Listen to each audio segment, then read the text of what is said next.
ಈ ಸಲ ಕಪ್ ನಮ್ದೇ ಅನ್ನೋದು ಈಗ ಬರೀ ಸ್ಲೋಗನ್ ಅಲ್ಲ, ಹಿಸ್ಟರಿ. ಗುಜರಾತ್ ಟೈಟನ್ಸ್ ತಂಡವನ್ನು ಧೂಳಿಪಾಠ ಮಾಡಿ ಸತತ 2ನೇ ಬಾರಿಗೆ IPL ಚಾಂಪಿಯನ್ ಪಟ್ಟಕ್ಕೇರಿದೆ ನಮ್ಮ RCB.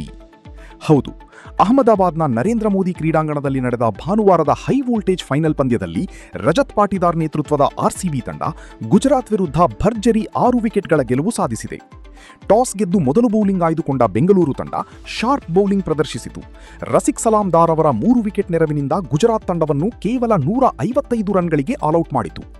ಬಳಿಕ 156 ರನ್ಗಳ ಸಾಧಾರಣ ಮೊತ್ತ ಬೆನ್ನಟ್ಟಿದ RCBಗೆ ಆರಂಭದಲ್ಲಿ ವಿಕೆಟ್ ಉರುಳಿ ಆತಂಕ ಎದುರಾಗಿತ್ತು. ಆದರೆ ಕಿಂಗ್ ವಿರಾಟ್ ಕೊಹ್ಲಿ ಅಖಾಡದಲ್ಲಿ ಅಬ್ಬರಿಸಿದರು.